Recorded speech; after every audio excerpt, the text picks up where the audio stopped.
संग्रामपुर नाम का एक छोटा सा गांव था, जहां के लोग खेती बाड़ी करके अपना जीवन यापन करते थे।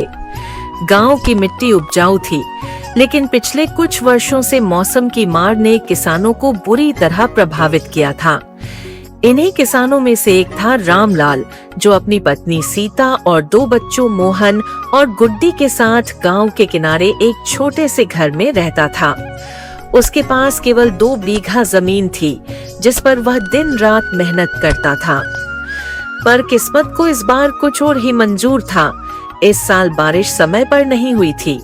रामलाल रोज अपने खेतों की तरफ देखता, लेकिन सूखी मिट्टी देखकर उसका दिल बैठ जाता। पानी की कमी होने के कारण खेत सूखे पड़े थे। एक शाम जब वह खेत से लौट कर आया, तो सीता बड़ी चिंतित होकर रामलाल से कहती है, सुनिए जी, इस बार भी फसल नहीं हुई तो घर का खर्च कैसे चलेगा और हमारे बच्चों का गुजारा कैसे होगा? सीता, मैं भी यही सोच रहा हूँ कि अगर फसल अच्छी नहीं हुई तो हमारा और हमारे बच्चों का क्या होगा, और ऊपर से कर्ज भी बढ़ता जा रहा है। रामलाल और सीता बात कर ही रहे थे, तभी कुछ गांव वाले वहां से गुजर रहे थे और वो रामलाल और सीता की बात सुनकर रामलाल से कहते हैं, रामलाल भाई, तुम अकेले नहीं हो जिसकी फसल खराब हो रही है। पूरे गांव में यही हाल है। किसी की भी फसल पक नहीं पाई है। पता नहीं ईश्वर इस बार क्या चाहते हैं, लेकिन तुम हिम्मत मत हारो, कुछ न कुछ रास्ता जरूर निकलेगा। इतना कहकर गांव वाले वहां से चले जाते हैं। रामलाल सोचते सोचते अपने घर में चला जाता है। अगले दिन सुबह वह अपने पड़ोसी हरि काका के पास जाता है और उन्हें अपनी समस्या के बारे में बताता है। हरि काका, मेरा खेत इस बार पानी न होने के कारण पूरा सूखा जा रहा है। अगर पानी नहीं मिला तो मेरी फसल बर्बाद हो जाएगी। अगर आप थोड़ा सा पानी दे देते आपके कुएं में से, तो मेरी फसल बच सकती है। बेटा, मैं मदद तो करना चाहता हूँ, लेकिन मेरे खुद के कुएं में भी पानी खत्म होने को है और अभी तक मैंने मेरी खुद की फसल में पानी नहीं दिया है, तो मैं तुम्हें पानी नहीं दे पाऊंगा बेटा। रामलाल वहां से निराश होकर अपने घर लौट जाता है। रामलाल घर आकर बैठ जाता है और सीता सोचकर रामलाल को सुझाव देती है, सुनिए जी, क्यों न हम जमींदार से कर्ज लेकर अपने खेत में एक कुआं खुदवा लें, जिससे हमारी फसल में सिंचाई करने के लिए किसी और से मदद नहीं मांगनी पड़ेगी। हाँ सीता, शायद यही एक आखिरी उपाय है। हम अपने खेत में कुआं खुदवा लेते हैं। ये सब बातें करके वो दोनों सो जाते हैं। अगली सुबह रामलाल जमींदार सेठ धनराज के घर जाता है। सेठ जी, ओह सेठ जी। आवाज सुनकर सेठ धनराज अपने घर के बाहर आता है। कहो रामलाल, कैसे आना हुआ यहाँ? सेठ जी, बारिश न होने के कारण मेरी फसल पूरी तरह सूख गई है। खेत सूखा पड़ा है। मुझे आपसे मदद चाहिए थी। इसमें मैं तुम्हारी क्या मदद कर सकता हूँ रामलाल? सेठ जी, मुझे कुआं खुदवाने के लिए कुछ पैसे उधार चाहिए थे। मेरी फसल सूखी जा रही है। अगर कुआं नहीं खुदवाया तो मेरा घर परिवार बिखर जाएगा। रामलाल भाई, तुम्हें पैसे तो मिल जाएंगे कुआं खुदवाने के लिए, लेकिन तुम्हें मेरे पैसे सही समय पर ब्याज के साथ चुकाने होंगे। ठीक है सेठ जी, मैं आपके पैसे समय पर वापस लौटा दूंगा। आप चिंता न कीजिए। इतना कहकर रामलाल पैसे लेकर वहां से चला जाता है।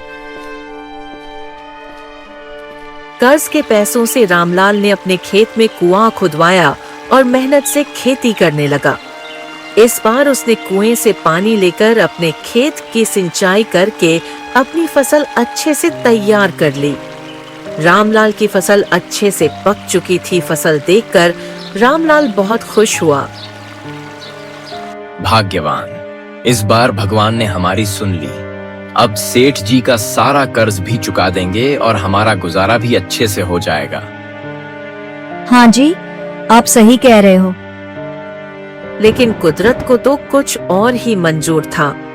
जब फसल कटाई के लिए तैयार थी, तभी अचानक तेज आंधी और बारिश आ गई, जिससे रामलाल की पूरी फसल बर्बाद हो गई। रामलाल रमेश काका से कहता है, ये क्या हो गया काका? हमारी मेहनत एक पल में मिट्टी में मिल गई। अब हमारा क्या होगा? हमारा घर परिवार कैसे चलेगा? रामलाल बहुत परेशान हो जाता है और अपने घर चला जाता है। रामलाल की फसल पूरी बर्बाद हो चुकी थी। अगले दिन सेठ धनराज रामलाल के घर कर्ज वसूलने आ जाता है। रामलाल, कर्ज का समय पूरा हो गया है, अब मेरा पैसा वापस करो, वो भी ब्याज के साथ, वरना मैं तुम्हारी सारी जमीन और घर पर कब्जा कर लूंगा। सेठ जी, मेरी फसल बर्बाद हो गई है। बरसात और आंधी ने मेरी पूरी मेहनत खराब कर दी है। कृपया थोड़ा समय दे दीजिए, मैं आपके पैसे जल्दी ही लौटा दूंगा। मैं किसी की परवाह नहीं करता। मैंने तुमसे पहले ही कहा था कि मुझे मेरे पैसे समय पे ब्याज के साथ वापस चाहिए है। अगर पैसा नहीं चुकाया तो मैं सब कुछ छीन लूंगा तुमसे। इतना कहकर सेठ धनराज वहां से चला जाता है। अब आप इनका कर्ज कैसे वापस करेंगे? अगर इनके पैसे वापस नहीं दिए तो ये हमारा घर खेत सब पे कब्जा कर लेंगे। फिर हम कहाँ जाएगी, क्या करेंगे? रामलाल पर जैसे दुखों का पहाड़ टूट पड़ा। वह बहुत परेशान हो गया था। उसने हिम्मत हार दी थी और वह खुदकुशी करने का फैसला करता है। रामलाल कुएं में कूदकर अपनी जान देने का फैसला करता है। रामलाल कुएं में कूदने ही वाला था कि तभी उसे अपने बच्चों का ख्याल आया। अगर मैंने अपनी जान दे दी तो मेरे बच्चों और घर परिवार का क्या होगा? रामलाल की आंखों में आंसू आ गए। वह अपने घर वापस चला जाता है और घर जाकर सीता को सारी बात बताता है। आप ये सब कैसे सोच सकते हैं जी? फसल तो फिर उगाई जा सकती है, लेकिन अगर आप चले गए तो हमारा क्या होगा? हमारे बच्चों का भविष्य का क्या होगा? हम सब बर्बाद हो जाएंगे। आप हिम्मत मत हारिए, हम मिलकर कुछ न कुछ रास्ता निकाल लेंगे। सीता की बात सुनकर रामलाल ने हिम्मत जुटाई। सुनिए जी, आप अपने दोस्त सुरेश से क्यों कुछ मदद नहीं मांग लेते हैं? वह आपकी जरूर कोई मदद करेंगे। हाँ सीता, तुम सही कह रही हो। मैं आज ही जाकर सुरेश से बात करता हूँ, वो मेरी जरूर मदद करेगा। इतना कहकर रामलाल अपने बचपन के दोस्त सुरेश के पास मदद मांगने के लिए चला जाता है। अरे सुरेश भाई, घर पर हो क्या? सुरेश अंदर से चलकर रामलाल के पास आता है। अरे रामलाल, तुम यहाँ कैसे? कुछ काम था क्या? सुरेश भाई, मैं बहुत परेशान हूँ। मेरी सारी फसल बर्बाद हो गई है। मैंने कर्ज लेकर कुआं खुदवाया था, लेकिन तेज आंधी ने मेरी सारी फसल नष्ट कर दी। अब तुम ही मेरी कोई मदद कर सकते हो। अरे रामलाल भाई, तुम चिंता मत करो। तुम मेरे बचपन के दोस्त हो, मैं तुम्हारे काम नहीं आऊंगा तो कौन आएगा? मेरे पास गांव की उत्तर दिशा में एक खेत है। तुम वहां खेती करो और खूब मेहनत करो, और जो भी फसल होगी वो तुम्हारी होगी। सुरेश भाई, तुम्हारा बहुत बहुत धन्यवाद। मैं हमेशा तुम्हारा आभारी रहूंगा। रामलाल की आंखों में उम्मीद जाग उठी और उसी उम्मीद के साथ वह अपने घर चला जाता है।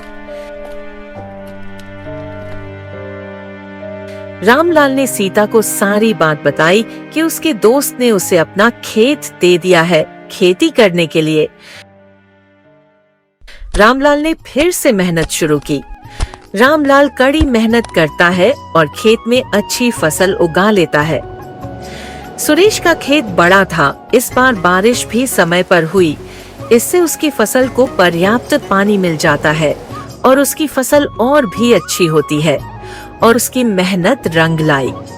फसल काफी अच्छी होती है, जिसे बेचकर रामलाल फसल के पैसे लेकर जमींदार के घर चला जाता है।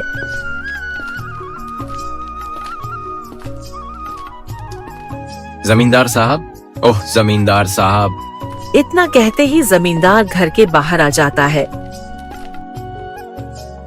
जमींदार साहब, मैं आपके पैसे देने आया हूँ। ठीक है रामलाल, लाओ मेरे पैसे। ये पूरे तो है ना? और इसमें मेरे दिए हुए पैसों का ब्याज भी है कि नहीं? जमींदार साहब, इस बार मेरी फसल अच्छी हुई है। इसमें आपके पैसे और साथ में पूरा ब्याज भी है। ठीक है रामलाल। इतना कहकर रामलाल वहां से घर चला जाता है।